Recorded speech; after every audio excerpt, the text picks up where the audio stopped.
Major funding for NJ Spotlight News is provided in part by NJM Insurance Group, serving the insurance needs of residents and businesses for more than 100 years. Horizon Blue Cross Blue Shield of New Jersey, an independent licensee of the Blue Cross and Blue Shield Association, and by the PSCG Foundation.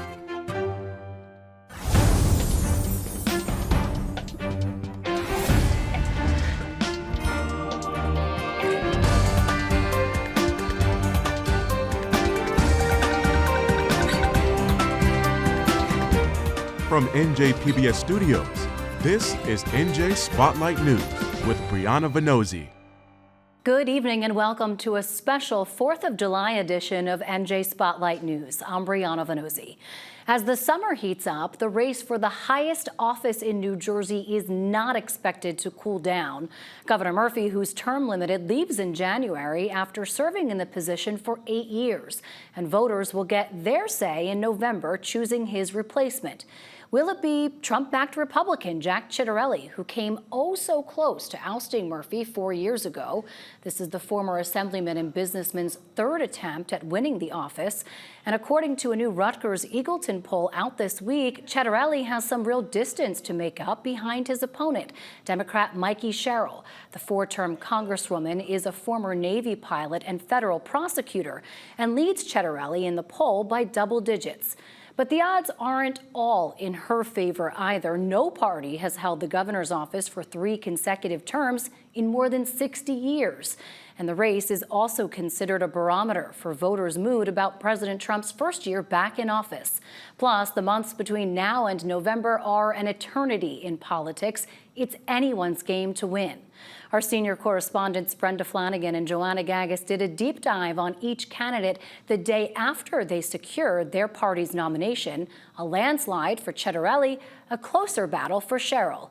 Here's what day 1 of this matchup looked like and what to expect ahead. A state like this is not going to be led by a Trump lackey like Jack Ciattarelli. She came out swinging as she took her victory lap last night. 4-term Congresswoman Mikey Sherrill locking up the nomination to run as the Democratic candidate for governor of New Jersey. She immediately took aim at her Republican opponent. I am ready to make life more affordable for families. Jack has raised taxes at every level of government. He raised taxes as a council member. He raised taxes as a commissioner. And you guessed it, your taxes went up when he was an assembly member. Some say this election is a referendum on President Donald Trump. The DNC, the Democratic National Committee, is counting on that. The national organization is jumping into this race alongside Sherrill to capitalize on the anti-Trump sentiment among Democrats and undecided voters here. This is where we stop Donald Trump. That is where that begins. And that is about investing time, energy, and resources. But it is not just that. It's about showing New Jerseyans that you care about them. Look, she has won a historically red congressional district. She won it back in 2018. She has appeal across the aisle. Former State Assemblyman Jack Ciattarelli told his supporters last night he'll make a drinking game out of how many times Sherrill invokes Trump when coming after him. But she wasted no time going after Jack directly. I fought for Superstorm Sandy relief and helped bring home millions for hard-hit New Jersey families. Jack voted against relief for Sandy victims 3 times, screwing thousands of homeowners at one of the worst moments of their lives. So listen, I'm going to protect our rights, including the right to an abortion. Jack has pledged to implement an abortion ban and to defund Planned Parenthood. I am ready to shake up the status quo. And Jack is the status quo. Sherrill won handily against 5 other opponents, namely Newark Mayor Ras Baraka, who surprised political insiders by coming in second over third-place challenger Jersey City Mayor Stephen Fulop. Fulop signaled in his concession speech last night that he'd back Sherrill in the general election. Look, the state, and what I said over the last the last couple months, I couldn't be more sincere. The state is at a crossroads. And although tonight wasn't what we wanted, it's important that we work hard to make sure a Democrat gets elected in November. That's important. But Baraka's speech was much less conciliatory. He signaled that he's not going anywhere. My voice is going to grow and grow and grow and grow. I'm excited about what the future portends in this state, that these bosses, their days are over, that this line is finished, that we're going to put it all the way in the ground, and that they no longer can pick candidates for us. The county line may be gone, but it's impossible to deny the role of the Democratic Party establishment in Congresswoman Sherrill's campaign, which New Jersey State Democratic Committee Chair Leroy Jones acknowledged last night. It's organization, organization, organization. I was never a believer in the line. I don't think that mattered. What mattered was good candidates, good operation, good execution, and that wins elections. Jones said today begins the work of uniting the other candidates to rebuild a solid Democratic Party that can win in November. For NJ Spotlight News, I'm Joanna Gagos. Feeling great. We've got work to do, and today that work begins. Day one, and Jack Ciattarelli hit the ground running for governor at a Colombian bakery in Dover, a solidly Democratic town where 75% of residents identify as Latino, including Mexican, Dominican, and Puerto Rican. Buenos dias. Buenos dias. The venue made perfect political sense. Ciattarelli's primary victory was virtually assured after his endorsement by Donald Trump, who posted a pat on the back on Truth Social. The president pulled in 43% of Jersey's Latino vote last November, according to the Associated Press. Do the math. Here in Dover, the Hispanic conservative population is like an unclaimed jewel, and we're hoping to get a lot of Jack votes out of Dover. The Hispanic community in New Jersey is critical to victory this November, and we've seen over the last few years that in the state of New Jersey, the Hispanic community has been gravitating more and more towards the Republican Party, and it's time to seal the deal. New Jersey State GOP committee exec says Trump will campaign here beside Ciattarelli in the president's full-court press to flip Jersey red.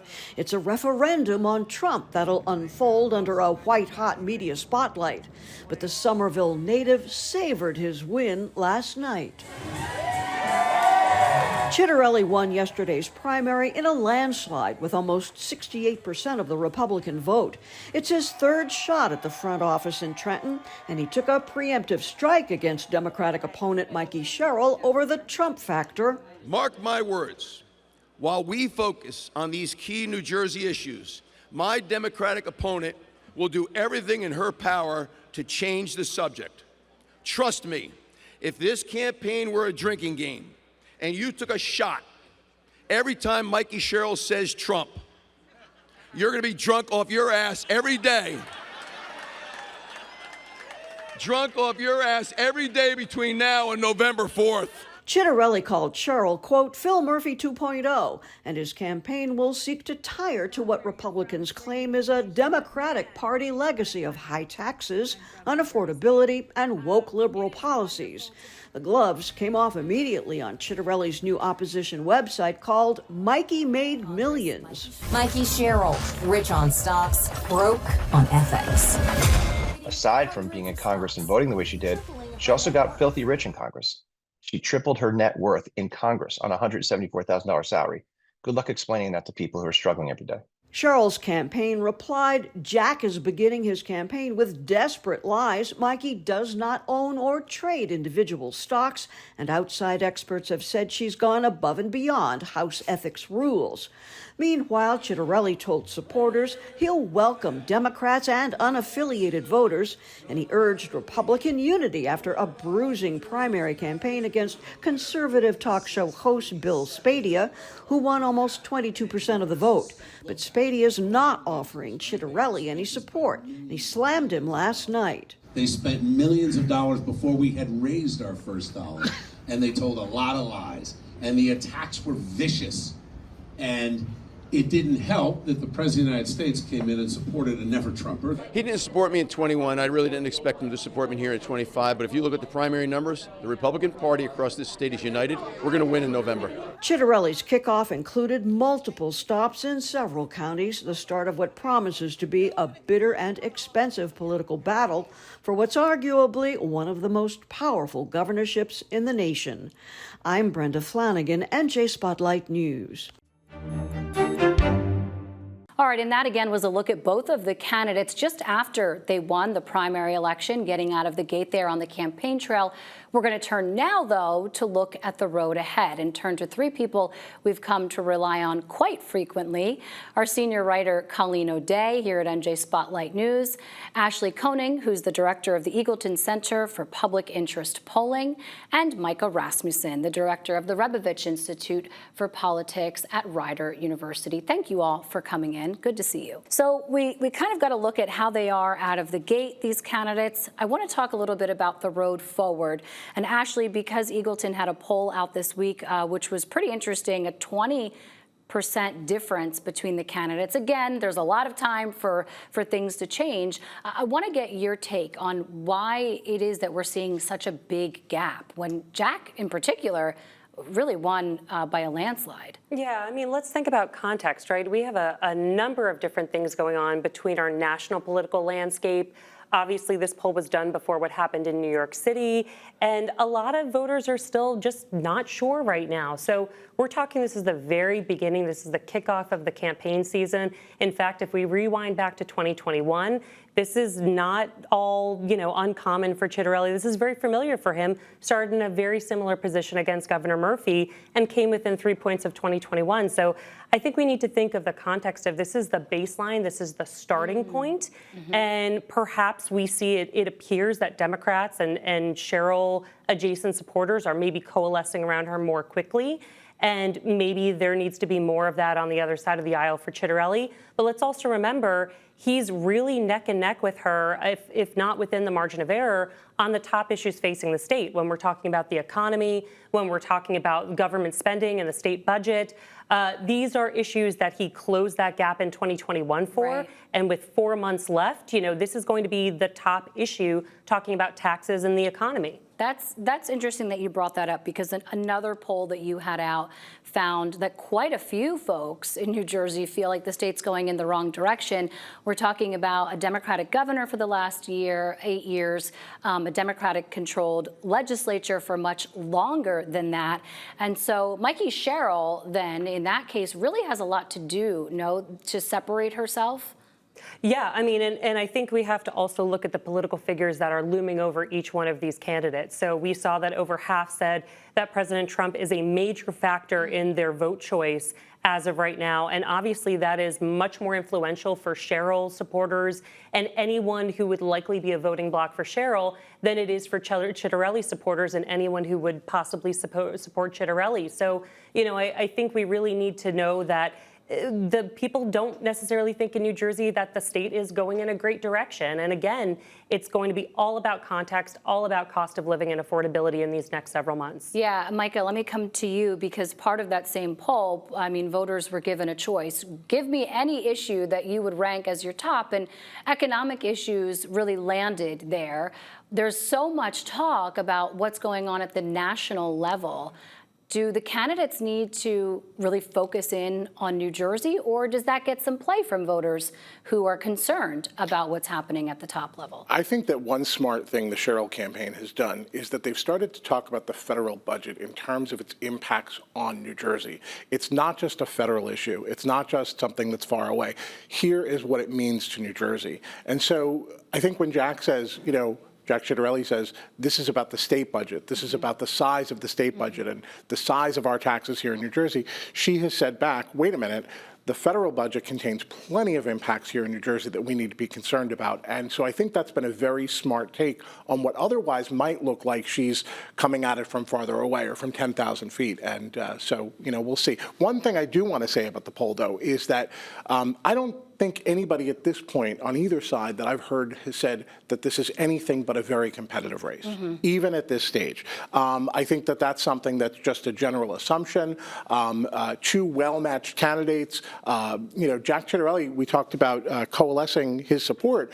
He started with about double the amount of his party support than Cheryl did, 34% on her part that she got on election night versus high 60s for him. And so it would be really record speed for her to have consolidated her whole base, gotten the undecided vote, wind up at 51% already within about a week of her, 34% win on primary day. But I do wonder, because the candidate, the Jack Ciattarelli candidate running now, is a different candidate than we saw in 2021. He's much less moderate. He was asked and criticized, what, if anything, would you break away from the president on? He said, I can't think of anything.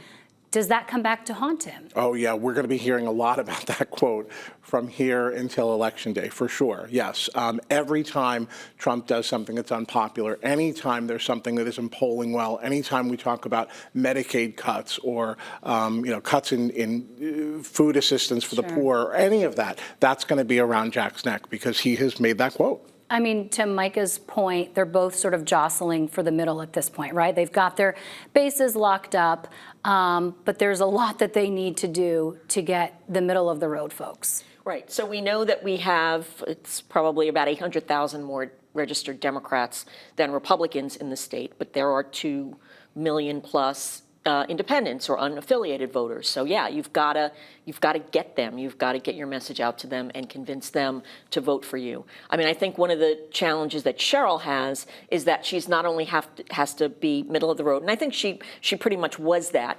during the primary, but she's also got to convince all of the progressives in the Democratic side who did not vote for her, who voted for 2/3, right, for Steve Fulop or Ras Baraka. She's got to convince them to also vote for her and to come out. The difference there, though, at least in my mind, is you had, maybe not Baraka so much, but you had certainly Spiller and Steve Fulop in their concession speeches, at least. And I think in the days since, I've seen some posts on social media from them saying, we have to elect a Democrat in November. And yeah, everything I said still stands, but we've got to coalesce behind. That's not necessarily the case for Jack Ciattarelli.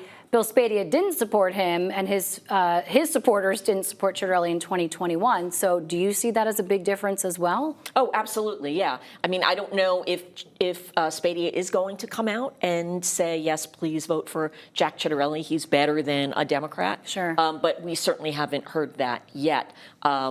There will be some independents. There's a libertarian candidates. I mean, might they pull off a few votes here and there? I think so. But, I think that the problem that the Democrats certainly had in 2024 was getting the vote out, getting their people out. So the question is, how effective will the party be this time? And if the progressives that really pushed for Ras Baraka and who pushed for these couple of assembly candidates who are coming in, who beat the county line candidate, the party line candidates, if they don't feel very, engaged and really supporting Cheryl, they may not come out. And in a very tight race, that could make a difference. Ashley, what's your sense moving forward? I mean, what are you at the Polling Institute really looking at as you dive into what will be, I'm assuming, a lot of work and a lot of surveying in these next few months? Yeah, I think we've really hit the nail on the head with these two themes of independence. Who are these middle-of-the-road voters?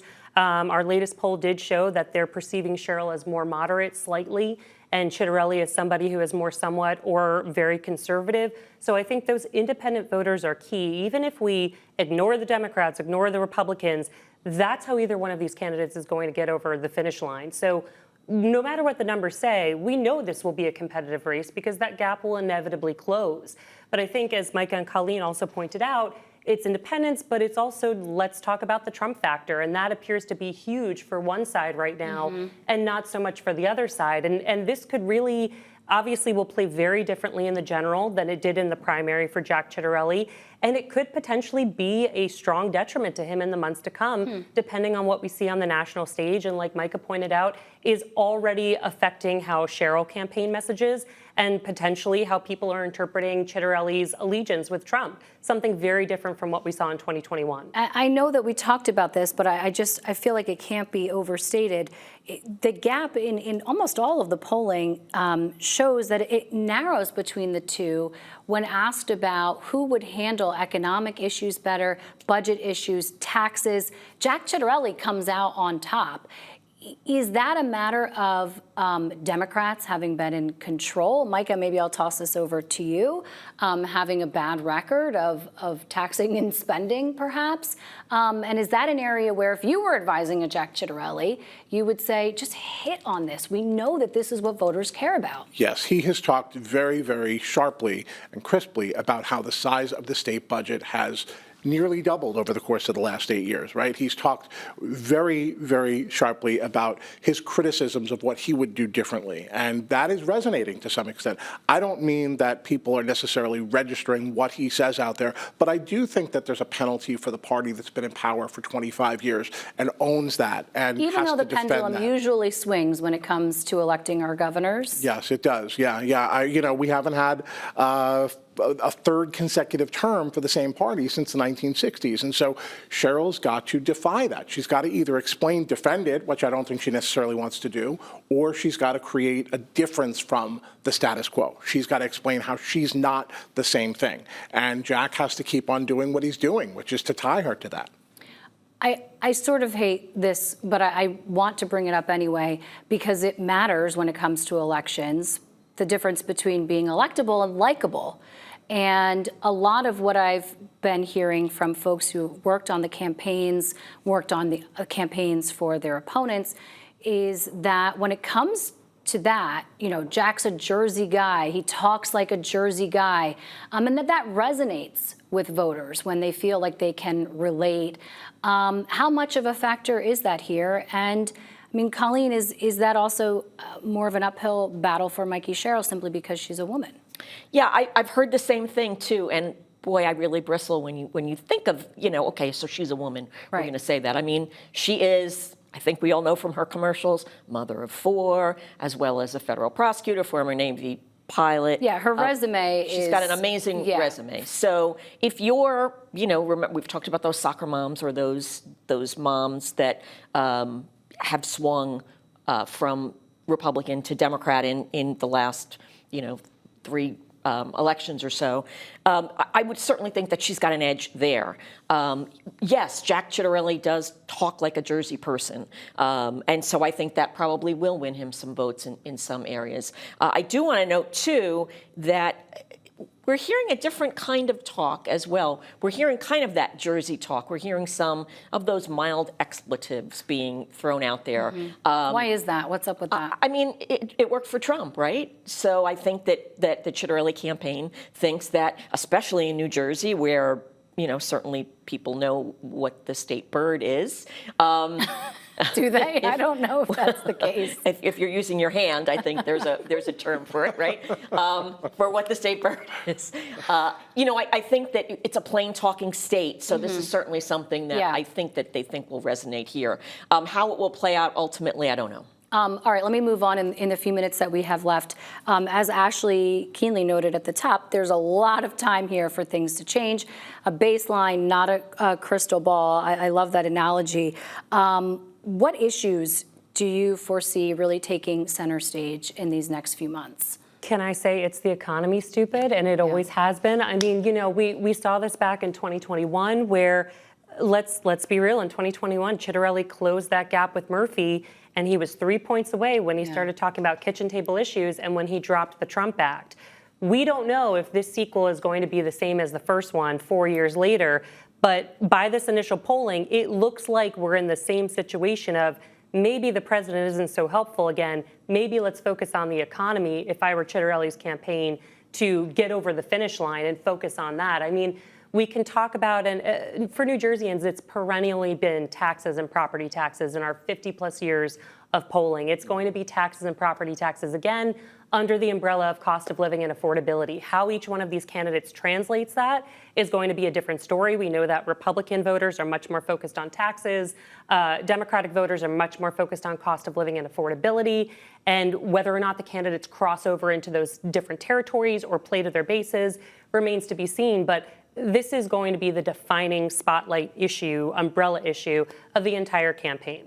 Very quickly, Micah, your take on that? Well, you're going to hear a lot about affordable housing as well. From the Republican side, it's going to be that it's intrusive, that the obligations of the state are too much on towns, and they're trying to force it down the town's throats. On the Democratic side, it's going to be we don't have enough affordable housing. So it's another one of those affordability issues that Ashley's talking 10 seconds, Colleen. Absolutely, and I think Mikey Sherrill, though, does have to try to distinguish herself from Phil Murphy, Sure. or Murphy she's gonna be in 2.0, as trouble. she's been called. That's right. Colleen, Ashley, Micah, thanks so much for coming in. Hope you all have a great holiday weekend. Good to see you. You too. Thanks, you too. That's going to do it for us this week. But a reminder, you can download our podcast wherever you listen and watch us anytime by subscribing to the NJ Spotlight News YouTube channel. Plus, you can follow us on Instagram and Blue Sky to stay up to date on all the state's big headlines. I'm Brianna Venozzi for the entire team at NJ Spotlight News.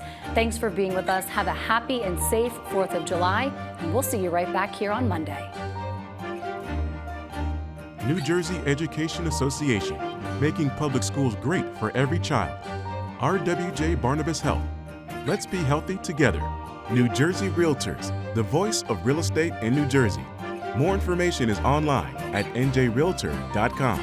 And Orsted, committed to delivering clean, reliable, American-made energy. Public service is what we do. At the PSEG Foundation, through volunteer hours, partnerships, and our other contributions, we're committed to empowering communities. We work hand in hand with you, our neighbors, to educate young people, support research, environmental sustainability, and equitable opportunities, provide training and other services all over New Jersey and Long Island. Uplifting communities, that's what drives us, the PSEG Foundation.